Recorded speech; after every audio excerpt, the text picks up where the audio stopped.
Bora, time! Time RFD, vamos lá. Espero que esse time aumente muito. Vou colocar um óculos aqui que o sol tá apertado. Bom, quero nesse vídeo aqui falar para vocês sobre etiquetas RFD, né? Nossa base. Há um radar de velocidade à frente. Nossa base estrutural, vamos dizer, faz parte da estrutura de todos os nossos projetos aqui da InovaCode.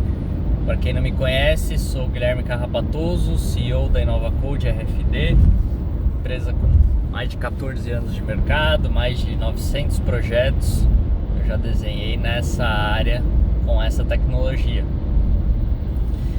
Então estou fazendo esses vídeos aqui para ajudar mesmo a evangelizar a tecnologia. Eu acredito que minha empresa esses anos todos se preparou para um momento de ascensão, né? Que é o momento que a gente está vivendo agora com a tecnologia. Então eu acredito que quanto mais pessoas entenderem as vantagens e o que a tecnologia pode fazer, a gente amplia o mercado e consequentemente a minha empresa também vai vender mais.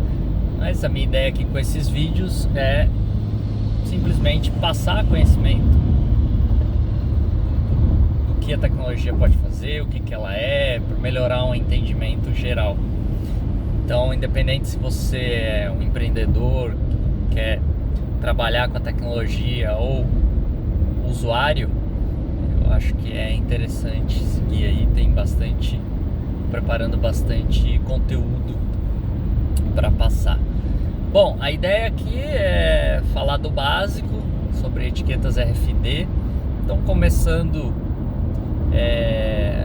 do começo, né, a gente tem, a primeira coisa, tem um vídeo que eu gravei e eu falo sobre as diversas frequências. Então, quando a gente fala em RFD, não é uma tecnologia única, são várias possibilidades de tecnologia dentro do espectro do RFD. E aí eu falei desses processos, desses diversas frequências e possibilidades de solução em cada uma delas, dei exemplos num outro vídeo. Então tem LF 125 kHz, que é essa que a gente mais usa para controle de acesso em prédios. Aí tem o HF, que é utilizado hoje muito para meios de pagamento com celular, que é o NFC, ou nos transporte público, né, aquele cartão de transporte público. Tem depois 433, que não é muito comercial, são mais tags ativas para fazer o RTLS. Tem o UHF, que é o que eu mais foco nos meus vídeos porque é o que a gente mais tem projetos, é a tecnologia mais versátil, então é mais sobre ela que eu vou falar aqui também. Aí depois tem os beacons, que também são tags ativos para fazer RTLS, e depois o UWB, que também é um tipo de beacon. Essas são as mais comerciais. Então vamos falar sobre as etiquetas passivas, ou tags, né? A gente acaba falando etiqueta inteligente para facilitar o entendimento, né? Por quê? Porque normalmente quando a gente fala nas aplicações de maior uso, de maior quantidade, que seria varejo ou indústria, ou até mesmo ativo imobilizado, cronometragem, controle de animais, normalmente as tags RFD elas vêm em rolo, e elas vêm num rolo com adesivo, né? Então acaba sendo obviamente uma etiqueta, e aí eu acabei nomeando aqui como etiqueta inteligente. Mas basicamente o que essas etiquetas são formadas? De uma antena, que ela é feita de um metal, né, ou sua maioria alumínio, por conta simplesmente do custo. Pode ser feita de cobre? Pode. Por conta efetivamente do custo do tipo do material e pelo seu formato, né? A forma como ele pode ser moldado. Então ela tem sempre uma antena, e aí eu tenho isso nas etiquetas passivas, ou seja, que não tem uma fonte de emissora própria de energia. Elas precisam de uma fonte de energia externa para serem acordadas. Então eu tenho a antena, e aí essas antenas têm os mais diversos formatos. Cada formato determina uma melhor performance em algum tipo de superfície. Então eu tenho um formato de antena que performa melhor no ar, tenho um formato de antena que performa melhor quando ela está colada no vidro, eu tenho um formato de antena para madeira, tenho um formato de antena para metal. E aí você já começa a pensar, nossa, não, esse negócio é muito complicado, porque imagina, para cada tipo de material eu vou ter que colar uma etiqueta diferente. Não é essa a ideia. A ideia é que você tenha basicamente dois tipos de etiqueta, uma para metais e uma para não metais. E aí você tem alguns desenhos de antena que são meio aquele que vai bem quase com tudo. Então são os desenhos que a gente chama de reference designs, ou seja, desenho padrão, que normalmente o fabricante do próprio chip já entrega isso para que fique mais fácil, né? Não precisa se ter esse desenvolvimento específico. Contudo, aqui no Brasil a gente tem um laboratório e a gente consegue desenvolver antenas específicas para um tipo de uso, mas aí eu já considero que são projetos especiais. Então é importante dizer que assim, tem como melhorar, tem como otimizar, né? E tem como também usar um padrão. E aí eu coloco já aqui algumas vantagens comerciais de usar um padrão, né? A questão de quanto mais o volume, quanto maior o volume, normalmente o preço tende a cair. E outra que é nem tanto relacionada a preço, mas a disponibilidade mesmo, né? Então, uma vez que você implantou o projeto RFD, você vai usar as etiquetas dali por diante na sua operação. Então é um insumo que você não pode ficar sem. Então, às vezes uma sazonalidade, e isso acontece, vou dizer para vocês, com 90% dos nossos clientes, né? Para não dizer 100%, que tem uma sazonalidade ali no processo, e aí tem que pedir de última hora uma quantidade maior de etiquetas e tal. Então acaba... Obrigado.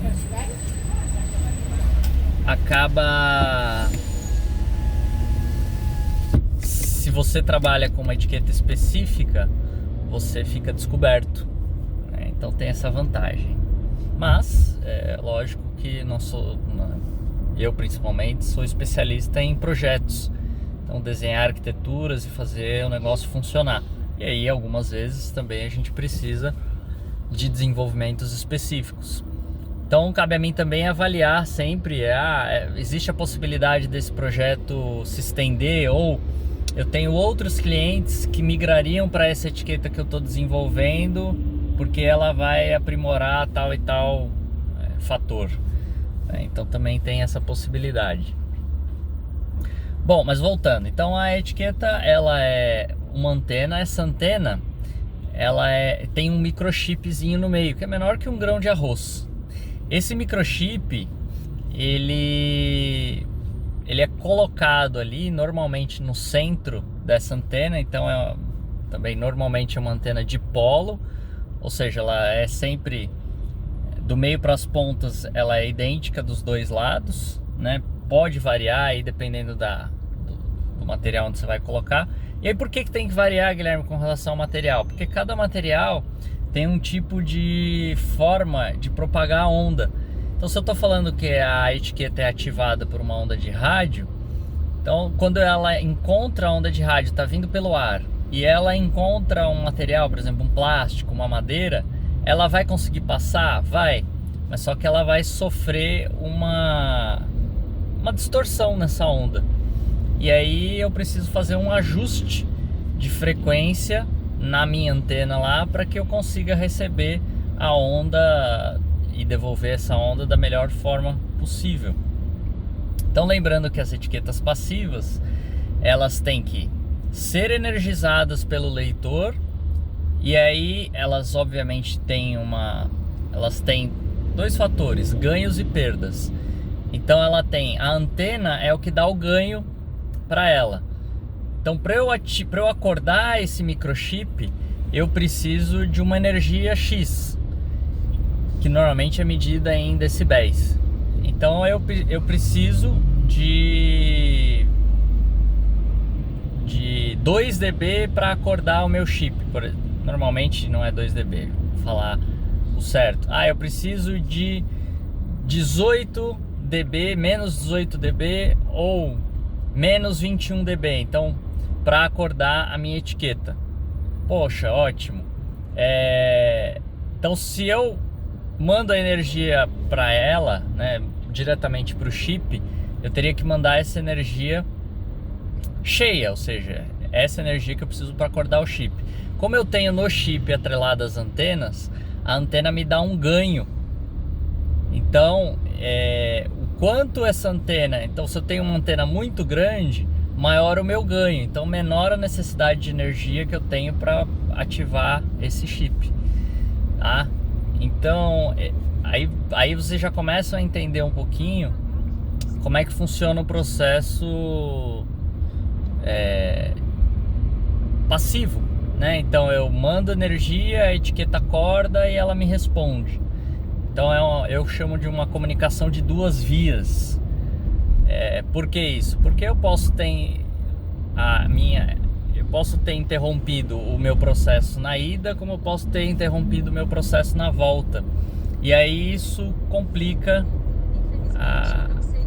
a leitura. Bom, aí esse microchip, como é que ele é colocado lá no meio da antena? Como é que é o processo que faz isso? Ele tem uma colazinha que é utilizada, uma cola específica, e o processo é bem micro mesmo, né? E tanto que a distância dos dipolos da antena, entre um polo e outro da antena, ela é 10 micra. Então é bem legal, se você olha no microscópio, você consegue enxergar bem ali esse processo. E o chip, ele tem 4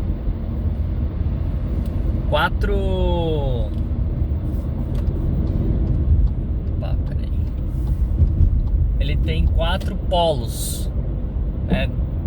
2 do lado direito, 2 do lado esquerdo. E aí esses polos são como se fosse uma perninha mesmo. E aí na hora que a máquina que faz isso, é o flip chip, a máquina é uma máquina toda automatizada. Normalmente a marca mais famosa é uma marca alemã. E você coloca esses chips no que a gente chama de wafer, ou seja, ele já vem no wafer. E aí esse wafer tem todos os chipzinhos lá. Você coloca isso na máquina, a máquina tem lá a antena, e aí ela vai pegar esse wafer, vai pingar a cola e vai encaixar o chip. Mas na verdade esse chip, ele é encaixado por pressão. A cola é mais para não deixar que ele deslize, para dar mais durabilidade. Mas ele é soldado à antena por pressão. Então é um processo bem interessante. E essa é uma das formas, né? É um processo bem interessante, até para a gente também entender qual que é a resistência, a questão de durabilidade desse chip. Lembrando que as etiquetas passivas, elas são vitalícias. O que é isso? Inclusive a garantia do fabricante ao chip é vitalício, que você pode ler e gravar quantas vezes você quiser. Ela dura para a vida toda. Vou continuar o vídeo na outra parte, não deixem de assistir.